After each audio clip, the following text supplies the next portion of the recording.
Chronicles, Chapter 1, The Kidnap. The sun rose lazily over the village of Brackenvale, casting long golden rays over rooftops of thatched straw and chimneys puffing wisps of sleepy smoke. It was, by all accounts, an ordinary morning. And by ordinary, I mean utterly unremarkable. This is where you'd skip ahead if you were flipping through pages looking for action. Don't worry, it's coming. Just not yet. Children's laughter rang out as they played by the well, and the air carried that warm, idyllic mix of baking bread and dew-drenched fields. Naturally, this tranquility couldn't last. Something dramatic was about to happen. It always does in villages like this. Juniper, a farm girl with calloused hands and a sharp wit, was busy herding sheep when the peace shattered. The baker, imagine a man whose apron does more running than he does, sprinted across the cobblestones, shouting, "The prince! Prince Olden has been taken!" Now, this sort of thing doesn't happen every day, even in a story like ours, and it caused quite the commotion. Gasps, gawking, you name it. But let's pause here to set the record straight. Juniper wasn't the sort of person who dreamt of rescuing royalty. Oh no, she'd rather rescue her flock from a particularly ornery goat, which, if you've met goats, is no small task. Still, Prince Olden wasn't your average prince. He was, how shall I put this, unexpectedly decent. Less crown, more commoner. Once he'd helped Juniper fix a broken cartwheel, and that moment of kindness stuck with her like a thorn in her otherwise practical mind. Before anyone could process the news, an elaborately dressed messenger galloped into the square, complete with a trumpet so shiny it probably had its own cleaning staff. He unfurled a scroll and declared, "By decree of King Edwin, a reward shall be granted to any brave soul who rescues Prince Olden. Riches beyond measure." Riches beyond measure. It's the kind of promise that sounds grand until you realize you can't actually measure it, and you start wondering if the king would shortchange you in gold bars. The crowd murmured, but, spoiler alert, no one volunteered. Brackenvale was peaceful, and the villagers had no appetite for the kind of danger that came with rescuing royalty. This is where Juniper surprised herself. "If no one else will go," she said, her voice louder than she intended, "I will." The crowd turned to her in astonishment, which is precisely what happens when a farm girl volunteers to do something wildly above her pay grade. "You?" the baker asked, his expression teetering between admiration and disbelief. "A farm girl?" "Why not?" Juniper replied, straightening her shoulders. "I've chased off wolves, scaled cliffs, and outwitted troublemakers. How different can rescuing a prince be?" "Well, Juniper, very. But let's not spoil the fun." And just like that, Juniper's quiet life took a sharp turn. She didn't know it yet, but her sheep-herding days were officially over. Chapter 2, The Reluctant Ally. The path from Brackenvale twisted and climbed into the foothills, where the trees crowded close like nosy neighbors peering over your fence. Now, if this were a story about a plucky farm girl enjoying a scenic hike, we'd linger here to describe the picturesque scenery. But it's not, so let's move on. Juniper tugged her cloak tighter against the highland wind, which seemed to have a personal grudge against travelers.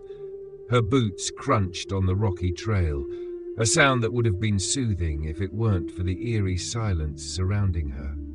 When she finally spotted the tower, she muttered under her breath, "Why do kidnappers always choose towers?" This is an excellent question. Towers are drafty, impractical, and generally hard to keep clean. But they do look dramatic, which is probably the point. The tower itself was exactly what you'd expect, crooked, moss-covered, and leaning just enough to make you question its structural integrity. A faint light flickered in a high window, because again, kidnappers love a bit of theatrical flair. Juniper approached cautiously, the heavy wooden door at the base creaking on its hinges. If you're imagining an ominous sound, congratulations, you've nailed it. Inside, The air was thick with the scent of damp stone and burnt wood. Shelves lined the walls, cluttered with jars containing things no sane person would willingly label. "Who dares disturb my exile?"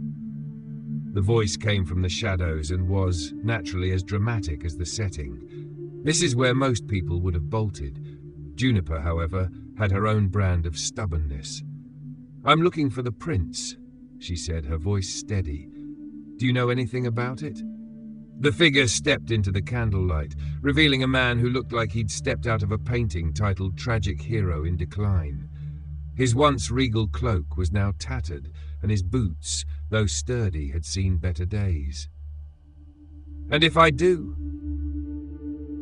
"Then you tell me," Juniper replied, crossing her arms, "and I'll be on my way." He chuckled, a sound that was both humorless and vaguely sinister. "Bold for a farm girl. I haven't seen the prince, but I might know where he's been taken. The question is," he leaned in, his gaze sharp, "what's in it for me?" Here's where Juniper could have said something clever or bribed him with riches. Instead, she went with the truth. "The king's offering a reward," she said. "Riches beyond measure." "I've no use for riches," the man replied, waving a hand as if dismissing the concept entirely. "To be fair, you can't eat gold and it doesn't make for comfortable bedding. What I need is redemption." "Redemption," Juniper echoed, her brow furrowing. He sighed, gesturing to the cluttered room around them. "Once I was Thorn the Valiant, knight of the realm, hero of 100 battles. Now I'm a ghost hiding in this forsaken place because his voice cracked, failed. Thorn, as he would later insist Juniper call him, explained his predicament with the dramatic flair of someone who spends too much time alone. By the end of his monologue, Juniper had agreed to let him join her quest. Why? She wasn't entirely sure, but if nothing else, he looked capable with a sword. As they prepared to leave, a magpie swooped into the room and landed on Juniper's shoulder. "You'll want to take me with you," the bird said. Juniper blinked. "A talking bird?" "I'm Jax," the magpie announced, puffing out his chest. "And I know things, useful things. You'll need me." "A disgraced knight and a chatty magpie," Juniper muttered. "This keeps getting better." And with that, the odd trio set off into the wilderness, leaving behind the tower and any lingering doubts about whether this story could get any stranger. Chapter 3. The Ravine. By the time the trio reached the ravine, the sun had dipped low, casting long shadows over the jagged cliffs.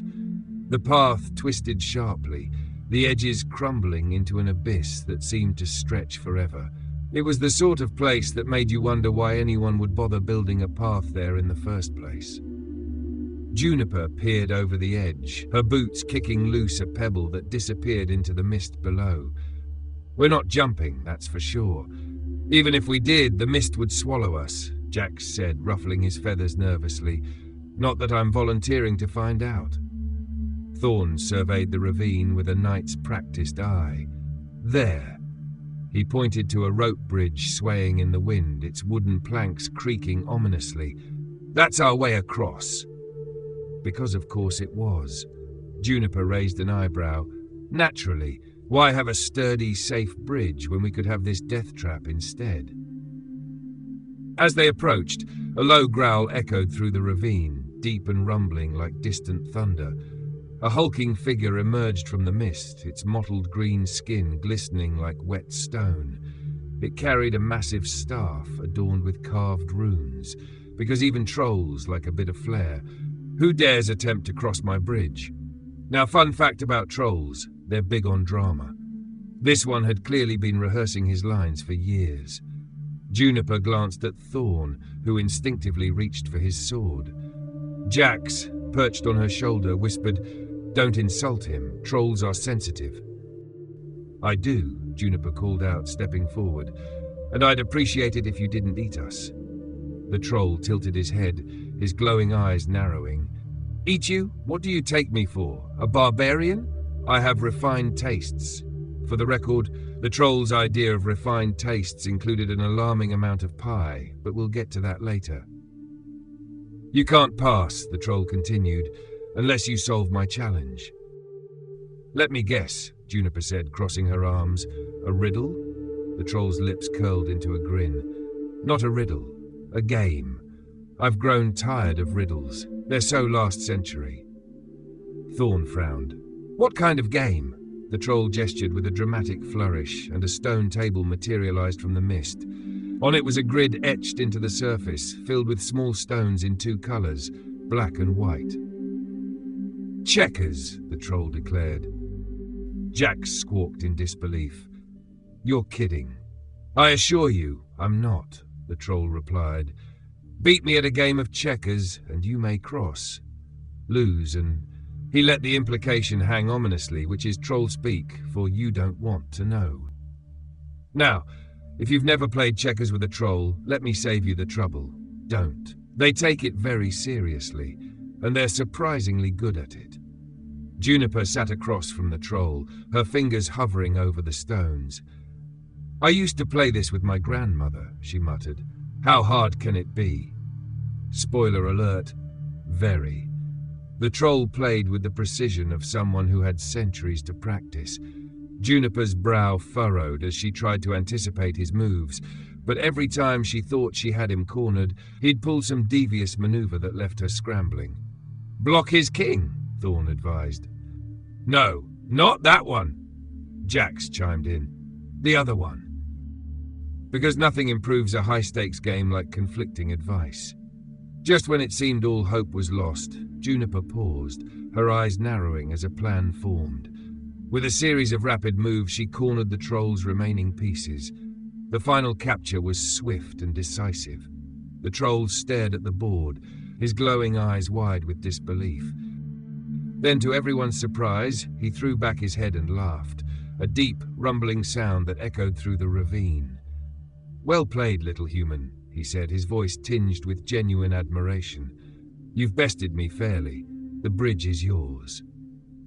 As the trio crossed the swaying rope bridge, the troll called after them, Next time you're in the area, bring pie. I've grown rather fond of it. Noted, Juniper replied, shaking her head as they reached the other side. I'm starting to think nothing about this journey will be normal, Thorn muttered. I could have told you that, Jax said with a flap of his wings. Juniper sighed, the bridge creaking behind them as the troll disappeared into the mist. Their path stretched ahead, fraught with the promise of more challenges. Chapter 4, The Marshlands of Gloom. The rope bridge creaked and swayed under their weight, but they crossed safely, barely. If the bridge had feelings, it would probably have protested being asked to carry anyone heavier than a magpie, let alone a knight in armor. On the other side, the air seemed heavier. The warmth of the village and the crisp winds of the highlands were gone, replaced by something unpleasant. Ahead lay the Marshlands of Gloom. Dramatic name, isn't it? I assure you, it's every bit as terrible as it sounds. The smell hit them first, a pungent mix of decaying vegetation, stagnant water, and something faintly metallic. Imagine leaving a bucket of pond water in the sun for a month, then adding a dash of despair. That's the marsh. Charming, Jax muttered, fluffing his feathers. Thorn surveyed the landscape with a frown. We'll need to stick close. It's easy to lose your way in marshes like these. And what happens if we do? Juniper asked, though she suspected she already knew the answer. Let's just say the marsh has a reputation for swallowing travelers whole, Thorn replied grimly. Juniper tightened her grip on her satchel. Great. Let's not test that reputation, then. Into the marshlands. The marsh was every bit as unpleasant as advertised. Mud sucked at their boots with every step, and the mist seemed to have a mind of its own, swirling to obscure their path whenever they thought they'd found solid ground. Stay alert, Thorn warned. The marsh is full of creatures that don't like visitors. Wonderful, Juniper muttered. Dark shapes loomed in the distance, trees twisted into grotesque forms, their branches like skeletal hands. Somewhere in the mist, A low croaking sound echoed, followed by the distant splash of water. "What was that?" Juniper whispered. "Probably just a frog," Jack said, though his voice was unusually high-pitched. "Or something bigger," Thorn added, because he had a talent for making bad situations sound worse. They trudged deeper, eventually coming to a stretch of water dotted with small moss-covered islands. The only way forward was to hop from one to the next. "Careful," Thorn said, testing the first island with his foot. "Some of these might not be as solid as they look." As if on cue, the first island wobbled precariously. Jax, wisely deciding to avoid the ordeal, flew overhead. Halfway across, a loud plop broke the silence. Juniper froze, her heart pounding. "Tell me that was just another frog," she said. "Not likely," replied Thorn, drawing his sword. The water rippled ominously, then erupted as a massive creature burst forth. It had the body of an eel, the claws of a crab, and too many eyes to count. The bog worm. Thorn gritted his teeth. "A bog worm. Keep moving." "Faster than what?" Jax squawked, swooping out of the worm's reach. "That thing has more teeth than common sense." The worm lunged, its claws snapping inches from Juniper as she leapt to the next island. Thorn swung his sword, deflecting a strike from the creature's tail. "Over here, slime face!" Jax taunted, diving at the worm's eyes. His aerial assault bought the group precious seconds. "Move!" Thorn shouted, slicing through a tangle of vines as they reached the far side of the marsh. Juniper turned just in time to see the worm crash into a patch of unstable islands, sinking into the muck with a furious hiss. "Good riddance," Jax muttered, perching on a nearby branch. That thing had terrible manners. The discovery. Breathless and muddy, the group stumbled into a clearing where the mist parted, revealing a stone altar overgrown with moss. At its center was a golden orb, glowing faintly. "What's that?" Juniper asked, approaching cautiously. "A locator orb," Thorn said, his voice tinged with awe. "It's used to track people or objects of great importance." Jax flitted down to perch on the altar. "So it can lead us to the prince?" "Exactly," Thorn replied. The moment his fingers touched the orb, its glow brightened and an image appeared within, a shadowy fortress surrounded by jagged peaks. "That's the Black Keep," Thorn murmured. "No one's been there in years. It's said to be cursed." "Of course it is," Juniper said dryly, "because nothing on this quest can be simple." Despite her sarcasm, a flicker of determination lit her eyes. They had a lead now, and no matter how dangerous the path ahead, she wasn't about to turn back. Chapter 5: The Black Keep Beckons. The journey toward the Black Keep was neither pleasant nor quick. The landscape shifted from the gloomy marshlands to a barren expanse of rocky terrain that seemed to actively resent their presence. Every step brought them closer to the jagged peaks looming in the distance, like the teeth of some ancient beast. "We're being watched," Jax muttered, his feathers puffing up like a nervous puffball. Thorn nodded, his hand never straying far from the hilt of his sword. "Stay alert." Juniper, who was by now an expert in staying alert, trudged forward. Her boots crunched against the loose gravel, each step accompanied by the faint golden pulse of the locator orb strapped to her satchel. It was a comforting rhythm, like a heartbeat. Or at least it would have been if the surrounding terrain hadn't screamed impending doom. Ahead, the Black Keep came into view, its silhouette jagged and crumbling. Even from a distance, it radiated menace, as if daring anyone to approach. "Looks cozy," Juniper said, her voice dripping with sarcasm. "Cozy if you're a creature of darkness," Jax replied, fluttering closer to her shoulder. The mysterious traveler. As they climbed a narrow trail winding through the rocks, a figure stepped into their path. Cloaked in tattered robes, the traveler leaned on a twisted staff, their movements slow but deliberate. "Turn back," the figure rasped, their voice like the wind scraping across a tombstone. Juniper, undeterred, tightened her grip on the orb. We can't.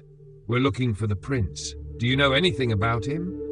The traveller tilted their hooded head, their face obscured. The prince is within the keep, but the one who holds him will not release him willingly.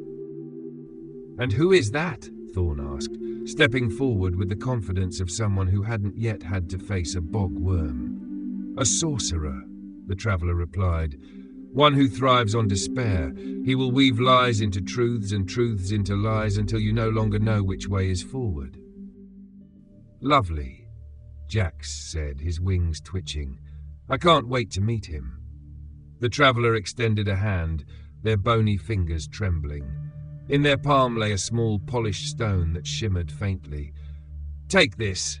It will reveal the unseen, but be warned. What you see may not be what you wish to find. Juniper hesitated, then reached out and took the stone. It was cold against her skin, and as she held it she felt a strange pull, as if the stone were looking back at her. The path ahead is dark, the traveller said softly. Trust in each other or you will not survive.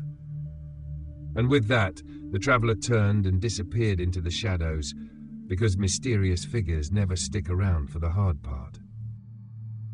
Approaching the Black Keep. The final stretch to the keep was, unsurprisingly, the hardest. The air grew colder with every step, biting at their faces and fingers like an invisible warning. The trail narrowed further, forcing them to walk single file along a ledge overlooking a sheer drop. This is safe, Jax muttered. Very safe. I love this for us. When they reached the gate, they found it sealed. A massive structure made of iron, etched with runes that seemed to writhe as Juniper stared at them. Magic, Thorn said grimly. We'll need a way to break it. Juniper pulled the polished stone from her pocket, holding it up to the gate. The runes glowed brighter, and an image appeared within the stone's surface. A key, carved from blackened wood, hidden beneath a pile of rubble nearby. Over there, Juniper said, pointing. After some digging, they unearthed the key. It was cold and slick, its surface faintly pulsating like a heartbeat. Thorn hesitated before placing it into the lock, his jaw set. Ready? He asked. Not really, Juniper admitted, but she nodded anyway. With a deep groan, the gate swung open, revealing a courtyard choked with dead vines and scattered bones. The air inside was colder still, vibrating faintly with the hum of dark magic. From somewhere deep within the keep, a voice echoed, a low, resonant sound that carried both menace and amusement. I've been expecting you. Chapter 6. Shadows and Deception. If you've ever entered a place described as cursed, you'll know it never smells good. The Black Keep was no exception. The air was heavy with the scent of mildew and something faintly sour, like burnt honey left to rot. It wasn't exactly a welcoming vibe. The group stepped cautiously into the main hall, their steps echoing against the slick stone floor. The faint hum of magic vibrated in the air, growing louder with every step, as though the keep itself were alive and displeased about their arrival. It's too quiet, Jax whispered, which was precisely the kind of thing no one wanted to hear. Thorn nodded, his sword drawn and ready. Keep your eyes open, and your mind clear. Illusions can twist the truth. Juniper clutched the orb tighter, the polished stone from the traveller tucked safely in her pocket. She didn't need Thorn to tell her about illusions. The oppressive atmosphere of the keep practically screamed. You're about to see things you wish you hadn't. The Chamber of Illusions.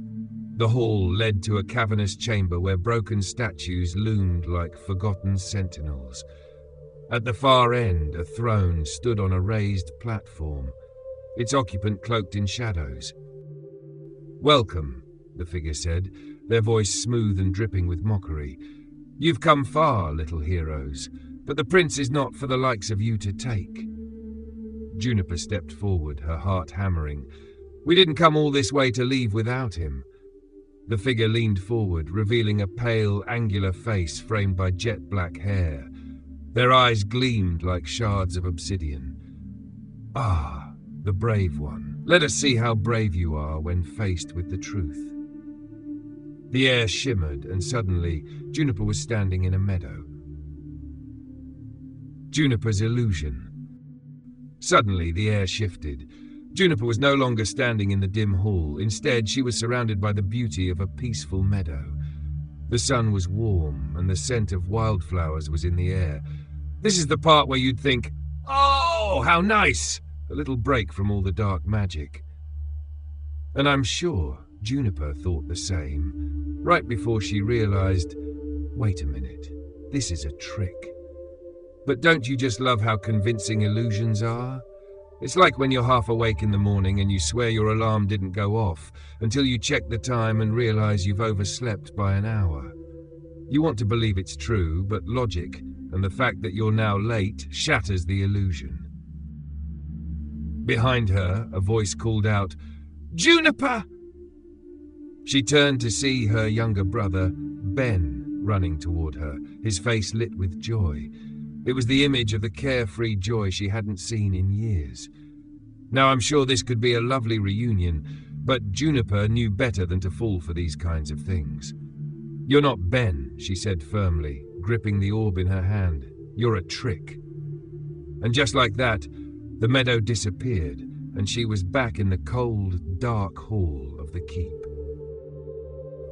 Thorn's illusion. Thorn was also having an interesting experience, though I'm sure it wasn't quite as scenic. He found himself standing on a battlefield, the sounds of clashing swords and the metallic smell of blood in the air. He looked down at his hands, covered in blood, too much blood, and felt the weight of guilt settle on his chest. "You failed them," a voice whispered. This is one of those moments where you think, here it comes. The guilt trip. Everyone's favorite. Thorn turned to see his captain standing as a ghostly figure, staring at him with hollow eyes. They trusted you, and you let them fall. Thorn gritted his teeth. "No, I did everything I could." But the captain didn't flinch. But it wasn't enough. This, of course, is the classic villain trick. Make you doubt yourself, make you feel like you're not enough. But Thorn wasn't buying it. "I can't change the past, but I can fight for the future." And with that, the illusion cracked, leaving him alone, but more determined than ever. Jax's illusion. Now, Jax was having a completely different experience, as you might expect from a magpie. He found himself in a vast void, mirrors all around, reflecting 100 versions of himself. "You're nothing without them," one of the reflections sneered. "Just a bird with no purpose." Jax squawked indignantly. "I've got plenty of purpose, I'll have you know." But the reflection wasn't done. "Are you sure? Or are you just following them, afraid to fly alone?" Jax puffed out his chest. "I'm not afraid," he said, "and I'm not going nowhere." The mirrors shattered, and Jax was back in the keep, perched on a broken statue. He ruffled his feathers, determined to stick with the group no matter what. Reuniting. One by one, the group emerged from their trials, shaken but resolute. The sorcerer's laughter echoed through the chamber. "Well done," the sorcerer said, rising from the throne. "But strength of will is not enough. You must face me now." The sorcerer raised their hands, and the air crackled with dark energy. Shadows writhed and twisted, taking the shape of monstrous creatures with glowing red eyes. Juniper stepped forward, her orb glowing brighter.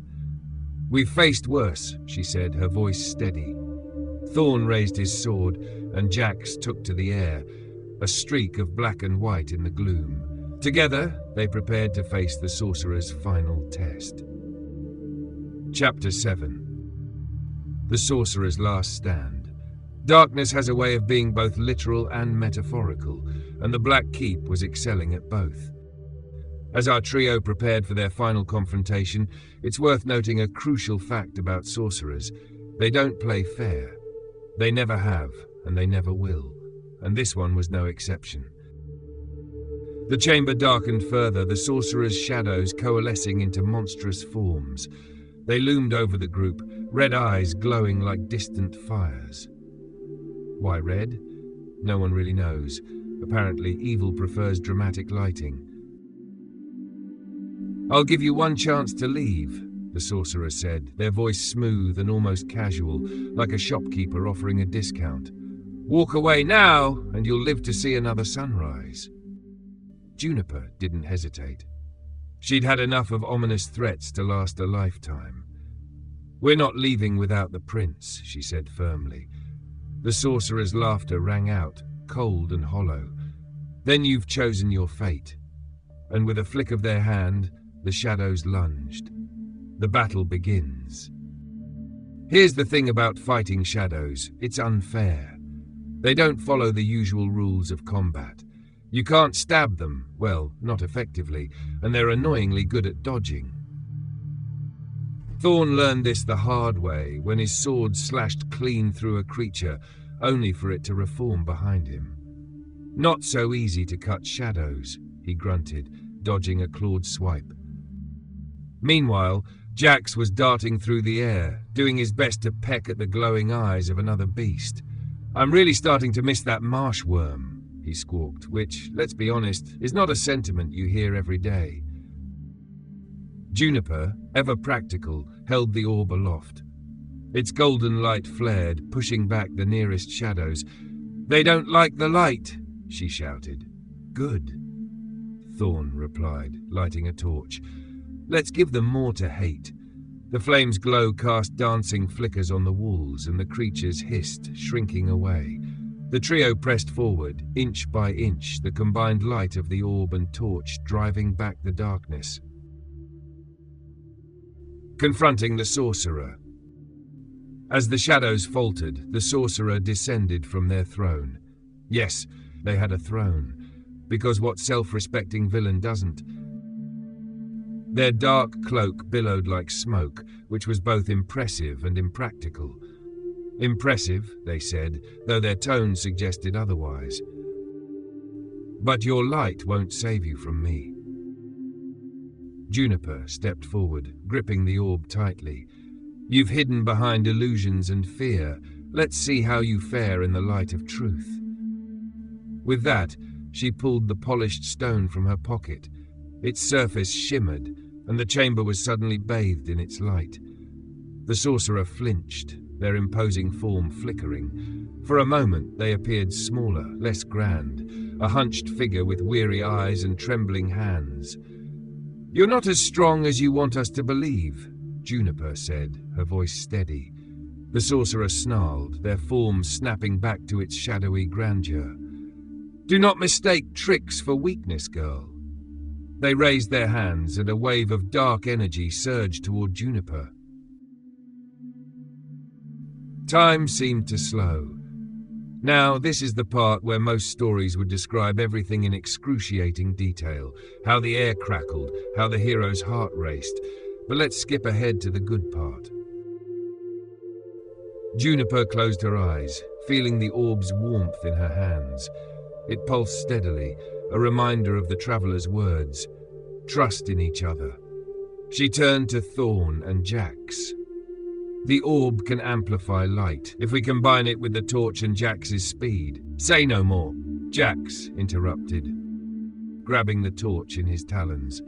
He streaked through the air, the flame's glow merging with the orb's light to create a brilliant, blinding beam. The sorcerer screamed as the light struck them, their form disintegrating into a swarm of black mist. The prince's rescue. When the last of the shadows vanished, the chamber fell silent. At the far end, a hidden door slid open, revealing a smaller room bathed in a soft blue glow. Inside, Prince Olden lay on a stone pedestal, his features pale but peaceful. A thin strand of dark magic tethered him to the pedestal, writhing like a living thing. Juniper approached cautiously, holding the orb over the strand. The magic hissed and recoiled before snapping apart, disappearing in a wisp of smoke. The prince's eyes fluttered open. Who are you?" he murmured. Your rescue party, offering a small smile. A glimpse of a greater threat. As they helped the prince to his feet, a faint tremor shook the keep. The walls groaned, cracks spreading like veins across the stone. We need to go, Thorn said, sheathing his sword. But as they turned to leave, Juniper glanced at the polished stone. In its surface she saw an image, a dark, swirling void filled with countless eyes peering from the depths. It's not over, she whispered. Thorn placed a hand on her shoulder. We'll face whatever comes next, together. Juniper nodded, her grip tightening on the stone. Let's get out of here first. Chapter 8. The Collapse of the Keep. The tremors began slowly, a faint vibration beneath their feet, like the distant growl of a restless beast. The Black Keep, once an imposing fortress of shadows and despair, was beginning to fall apart. Move, Thorn shouted, pulling Prince Alden to his feet. Juniper tucked the orb into her satchel and gripped the polished stone tightly. Jack swooped down, his wings fluttering in a frenzy. This place is coming down faster than my landing skills, Jax squawked. Now, before we rush headlong into the chaos, let's take a moment to appreciate the irony here. You see, cursed fortresses like the Black Keep have this uncanny habit of collapsing precisely when the heroes are about to leave. It's as if they've been sitting around waiting for someone to meddle with their dark secrets just so they can make a grand exit. And who builds these places anyway? Do they hire contractors who specialize in menacing yet structurally unstable architecture? You'd think at least one evil sorcerer would invest in decent reinforcements, but no. Apparently drama outweighs durability every time. But I digress. Now where were we? Ah yes, the tremors. They were growing stronger, shaking the very walls of the keep. The sorcerer's final grasp. As they reached the main hall, a deep, guttural rumble echoed behind them. Juniper turned to see black tendrils snaking through the air, remnants of the sorcerer's magic, clawing desperately to regain form.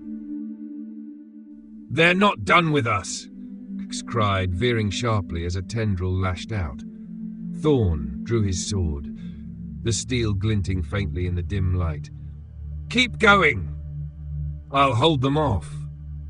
No, Juniper yelled, grabbing his arm. We stay together. The tendrils surged toward them, erratic and frenzied, like a desperate child reaching for a toy just out of reach. Juniper pulled out the orb, its golden light pulsing in rhythm with her racing heart. She thrust it forward, and the light exploded outward in a brilliant wave, forcing the magic back. The tendrils writhed and hissed before retreating, disappearing into the cracks in the walls. Nice work, Thorn said, his voice tinged with admiration. Don't thank me yet, Juniper replied, her breath coming in gasps. We're not out of here. A narrow escape. The group burst through the keep's gates, just as the structure began to collapse in earnest. Towers crumbled, sending plumes of dust into the air, and the ground buckled beneath their feet. They scrambled down the rocky path, narrowly avoiding falling debris. Jax darted ahead, squawking directions as the terrain shifted with each tremor. Finally, they reached a safe distance, collapsing onto the hard ground. Behind them, the Black Keep imploded, sinking into itself like a dying star. Now, this is the part where I get to say, see, I told you. I knew it would collapse. Don't act surprised, you were warned. Fortresses like this exist purely to cave in at the most dramatic moment possible. It's practically written into their blueprints. If anything, the real miracle here is that it didn't happen sooner. Juniper lay back, staring at the night sky. The stars seemed brighter now, free from the oppressive darkness of the sorcerer's magic. That was too close, she muttered. Agreed, Thorn said, sitting up and surveying the ruins. But we did it. Prince Alden is safe. The prince's tale. The prince, still pale but regaining his strength, sat up slowly. His eyes were filled with gratitude and something deeper, concern. "You've saved me," he said, his voice soft, "but you've also awakened something far worse." Juniper frowned, leaning forward. "What do you mean?" "The sorcerer was a servant of the Abyss," the prince explained, "a power older and darker than anything in this world. Their imprisonment was only the beginning. Now that the keep is destroyed, the Abyss will spread unchecked." A chill settled over the group, despite the warmth of the prince's words of thanks. Jax fluffed his feathers nervously. "So we're not done? There's something even nastier out there?" "Yes," the prince said, meeting Juniper's eyes, "and it will take more than light to defeat it." Resolving to fight on. Juniper glanced at her companions, their faces weary but determined. She felt the weight of the polished stone in her hand and the faint pulse of the orb in her satchel. "We've come this far," she said, her voice steady. "We're not going to stop now." Thorn nodded, a small smile tugging at his lips. "You're starting to sound like a leader." Jax perched on Juniper's shoulder, his usual humor dimmed but not extinguished. "If you've got a plan, I'm in. But can it involve a good meal first?" Juniper laughed softly, the sound cutting through the tension. "Let's get the prince back to the kingdom. Then we'll figure out our next move." The group rose, their steps slow but purposeful, as they began the trek back to safer lands. Behind them, the ruins of the Black Keep smouldered, a reminder of the darkness they had overcome, and the greater shadow still waiting to be faced. Chapter 9. A Kingdom in Shadow. The journey back to the kingdom was quieter than Juniper had expected. You'd think after all that collapsing, a bit of celebration would be in order, maybe a parade or at least a hero's feast. But no, instead the mood was heavy, and not just because the prince had almost been lost forever. The prince, though clearly grateful, remained pensive. His gaze often drifted to the horizon, as if he could already see the storm brewing on the distant edge. It's always the way with royalty, isn't it? You get saved from one disaster and suddenly you're thinking about the next one. Juniper felt the weight of his silence, and a flicker of doubt crossed her mind. Was she really prepared for what was coming? "I'm sure we'll be fine," Jax said, perched on her shoulder. "I mean, what's the worst that could happen?" "I don't know about you, but whenever someone says something like that, it's basically an invitation for something catastrophic to occur. It's the rule. You can't just say, 'What's the worst that could happen?' without tempting fate to respond with a very long list of terrible possibilities. But let's not dwell on that for now, shall we? We're still on our way to the kingdom." A chilling welcome. As they approached the castle gates, the sense of unease grew. The air felt thicker than it should, the usual bustle of the town subdued. People moved in hushed groups, their faces etched with worry, as if some unseen presence weighed heavy on their hearts. "What happened here?" Jax finally asked, his usual bravado gone. The prince sighed. "The Abyss has already begun its reach. It feeds on fear and doubt, spreading like a plague. You'd think that after saving the prince, things would get easier. But no. It seems that whenever a big evil is defeated, there's always something worse lurking just around the corner. It's as if the universe can't resist making everything just a bit more complicated." The guards at the gates straightened at the sight of the prince, their relief palpable. "Your Highness!" one exclaimed. "We thought we'd lost you." The prince raised a hand to calm them. "I'm here, but we don't have time for ceremony. Gather the council. We have much to discuss." The guards nodded and hurried off, leaving the group to enter the castle. And that's where things would probably get even worse, but we'll skip ahead. No one wants to hear another long, drawn-out political meeting. Trust me, I've been there. You don't want to go back. The Council's dilemma. Inside the grand hall, the Council awaited, their faces grim. Candles flickered weakly, their flames seeming to struggle against an invisible force. The room itself seemed to hang heavy, like it was holding its breath, waiting for someone to make the first move.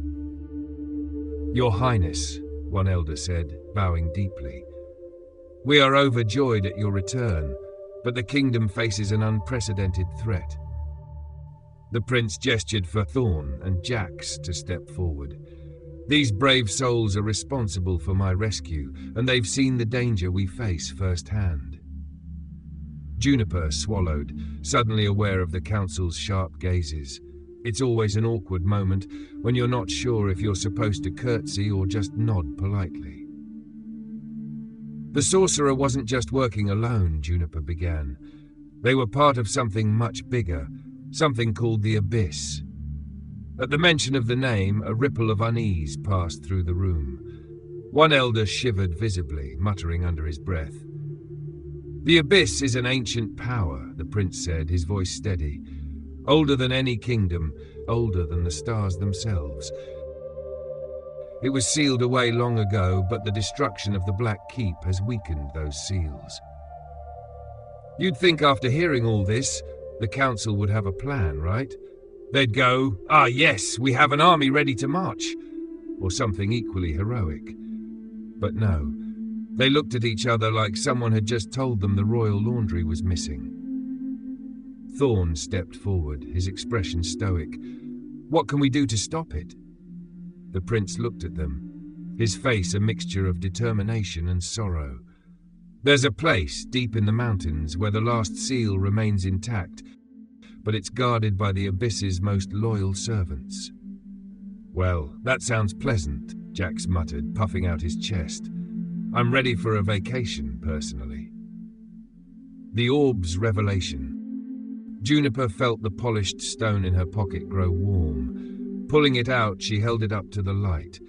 The smooth surface shimmered and an image began to form. The room fell silent as the stone revealed a vision of jagged peaks wreathed in storm clouds.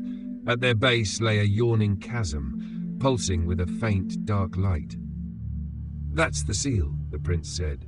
"If it breaks, the Abyss will consume everything."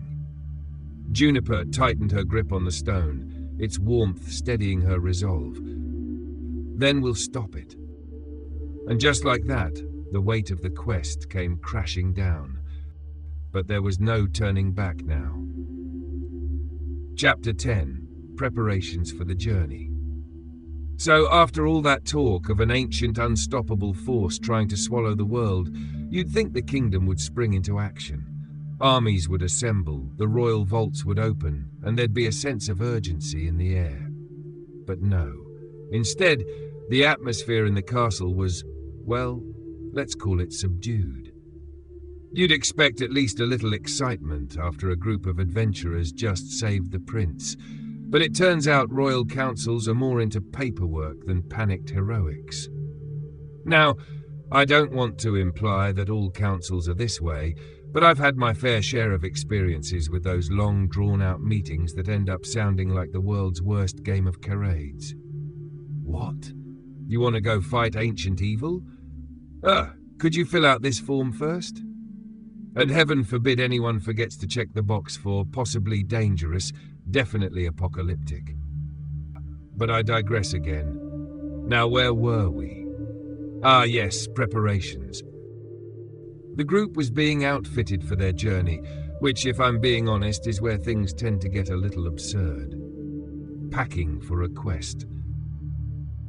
The royal armory was a sight to behold, full of swords, shields, and an unsettling number of ornamental helmets.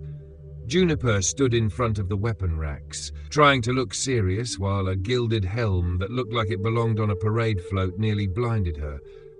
"You'd think they'd have something more practical," she muttered. Thorn, meanwhile, was testing swords like a man who had never seen a weapon he didn't want to swing.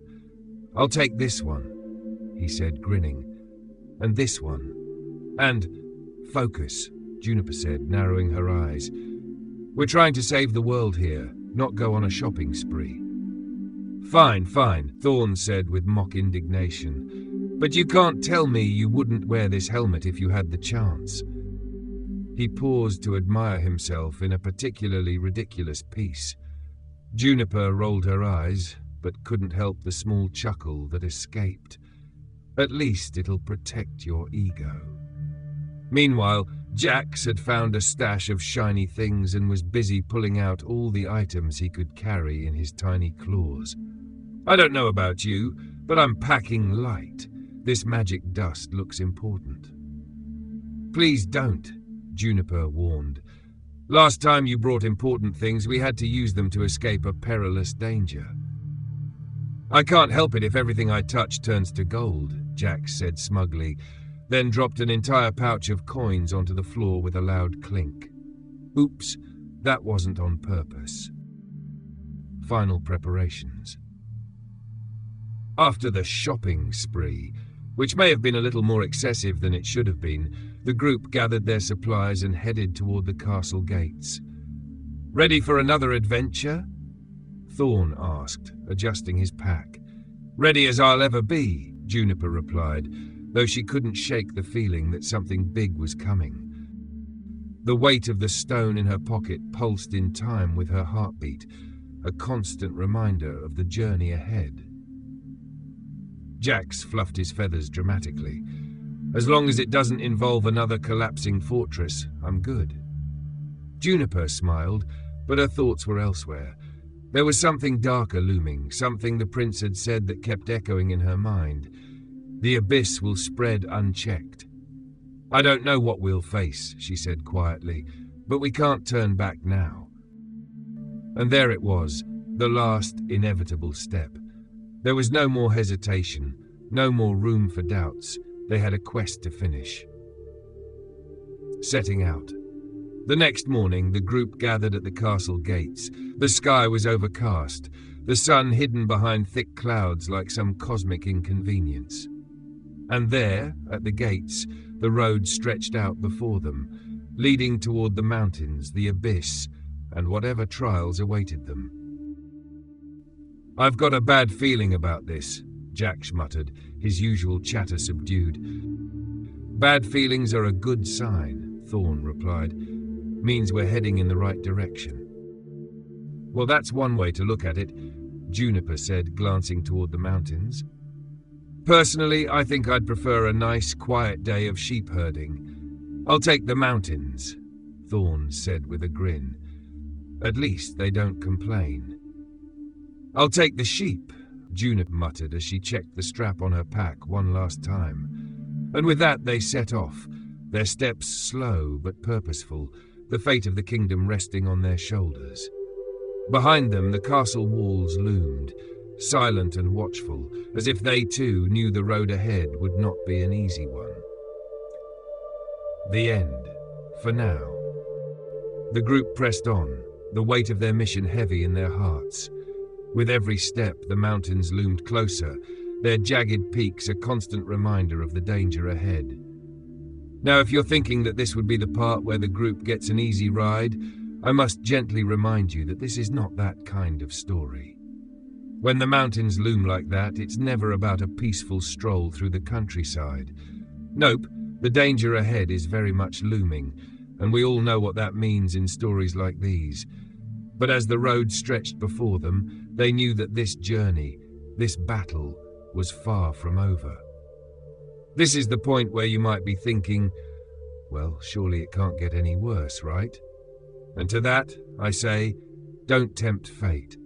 After all, if everything's going smoothly, you know the author's just waiting for the right moment to throw in a good old plot twist.